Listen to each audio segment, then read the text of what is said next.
प्रिय भाई बहनों, सुभाषिष आज का यह वीडियो कक्षा 9 इतिहास विषय के अंतर्गत फ्रांस की क्रांति का तीसरा वीडियो है। इसमें आज आप सभी फ्रांस की क्रांति का प्रभाव इसके बारे में अध्ययन करेंगे। भाई बहनों, हम सभी जानते हैं फ्रांस की क्रांति 14 जुलाई 1789 ईस्वी में शुरू होकर के 18 जून 1815 ईस्वी को वाटरलू के युद्ध में और नेपोलियन की मृत्यु के साथ समाप्त होती है।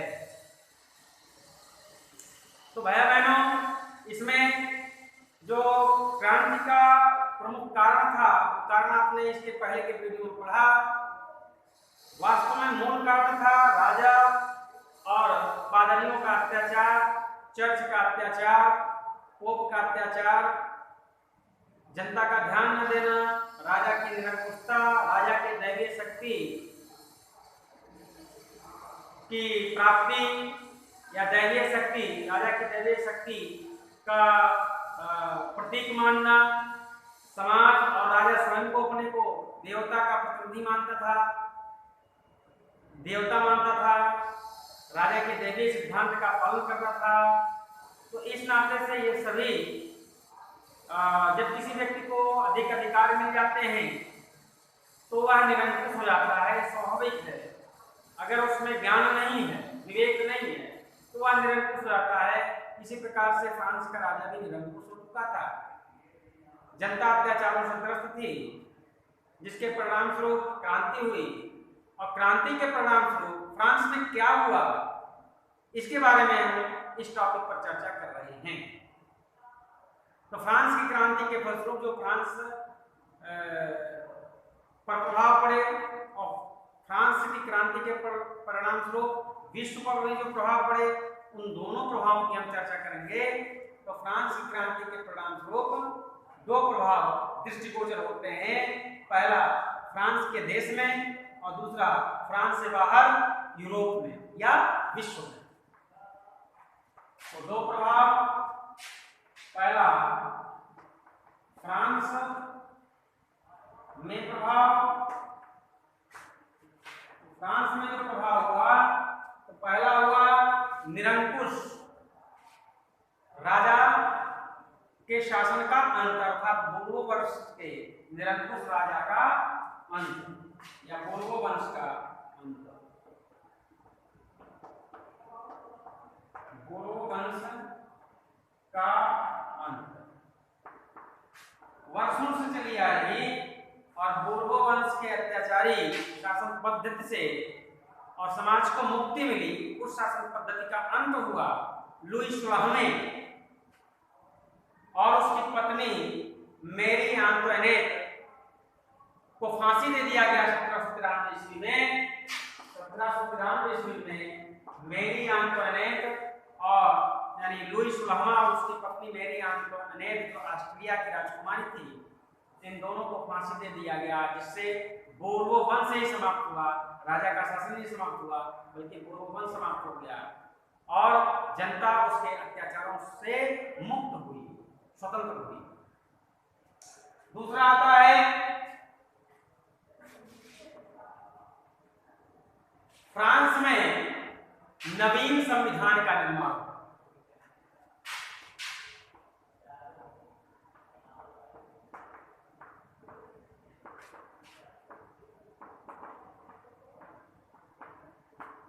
हम सभी जानते हैं जब कोई शासन पद्धति का अंत होता है तो उस शासन पद्धति के विरुद्ध में या उस शासन पद्धति को समाप्त करने के बाद एक नए संविधान, एक नए शासन पद्धति की जरूरत पड़ती है। तो उस शासन पद्धति का निर्माण किया जाता है। उसी क्रम में फ्रांस में और 1789 ईस्वी के बाद नए संविधान का निर्माण हुआ और इस नए संविधान के निर्माण के क्रम में और 1791 ईस्वी में जाकर के फ्रांस का संविधान बन करके तैयार हुआ और आगे उसी क्रम में फ्रांस में और लोकतंत्र की बहाली हुई। लोकतंत्र का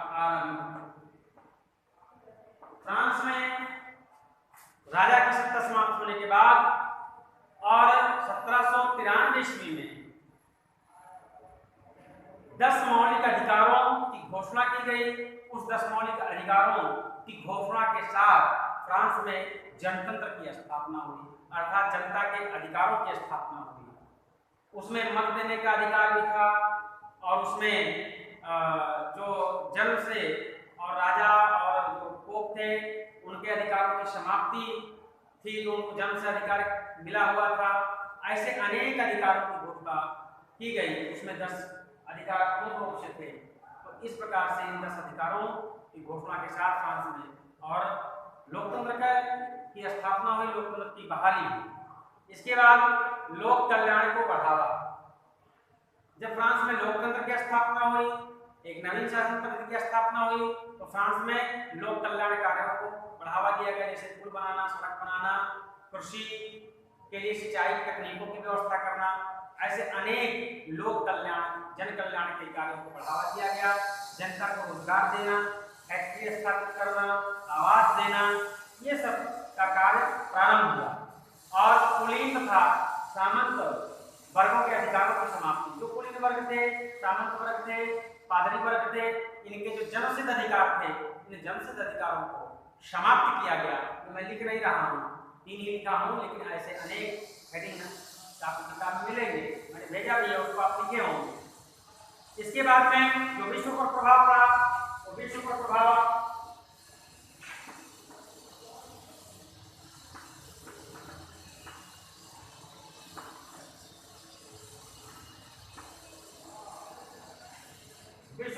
में जो पहला है वह यूरोप से, तो फ्रांस नहीं, संपूर्ण यूरोप से और ये संपूर्ण विश्व से निरंकुश राजतंत्रों का समापन करना। निरंकुश राजतंत्रों की समाप्ति। हम तो नहीं जानते हैं कि शासन पद्धति के अनेक अंग हैं, अनेक तंत्र हैं, अनेक विधान हैं। राजतंत्र उसी क्रम में है, लोकतंत्र है, अधिनायक तंत्र है, सैनिक तंत्र है। तो राजतंत्र था, जो निरंकुश राजतंत्र था, वहां उसकी समाप्ति हुई। जहां जहां भी राजा शासन करता था वो भय की दरकार है कि हमारे देश में भी हमारी सत्ता न चली जाए, इतना तो जनता का ध्यान देना चाहिए। और निरंकुश राजतंत्र की समाप्ति हुई।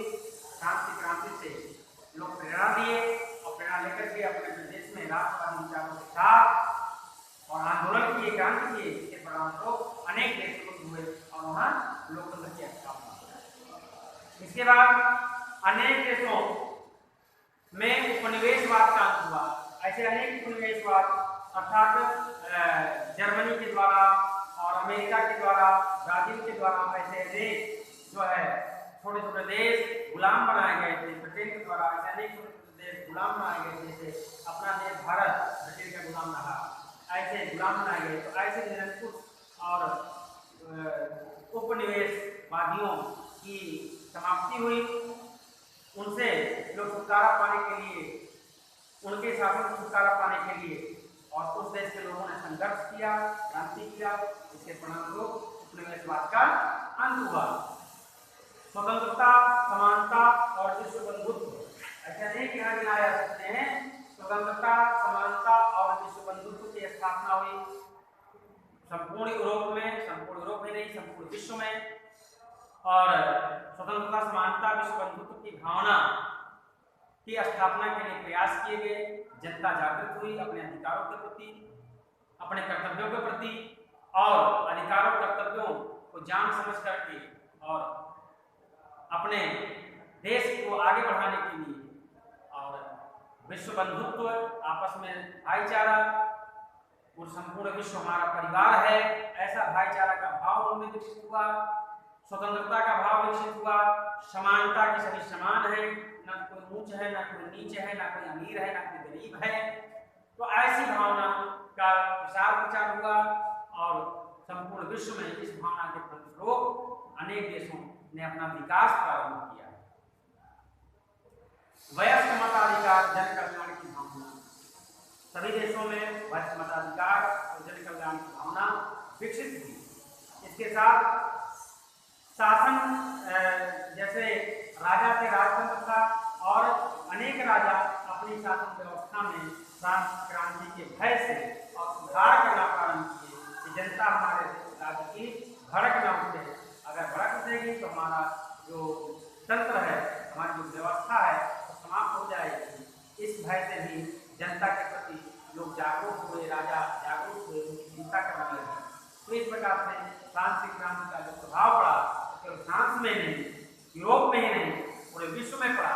उस क्रांति से प्रेरणा लेकर के विश्व के अधिकांश थे और स्वतंत्र हुए, अपने अधिकारों के प्रति लड़े और वहाँ लोकतंत्र की बहाली हुई, लोकतंत्र की स्थापना हुई। इस प्रकार से आज का यह वीडियो ये समाप्त होता है। इसको आप काफी में नोट किए होंगे, नहीं नोट किए नोट कर लीजिएगा। आगे जो वीडियो हम प्रस्तुत करेंगे उसमें अगला पार्ट होगा। तो यह पार्ट आज के इस वीडियो के साथ समाप्त होता है और इसमें जो भी प्रश्न आपको नहीं समझ में आया होगा उन प्रश्नों को आप व्हाट्सएप के माध्यम से, फोन करके, कमेंट बॉक्स के माध्यम से आप उसको पूछ सकते हैं। उसका उत्तर मैं देने के लिए तत्पर हूँ। तो आज के लिए इतना ही, धन्यवाद।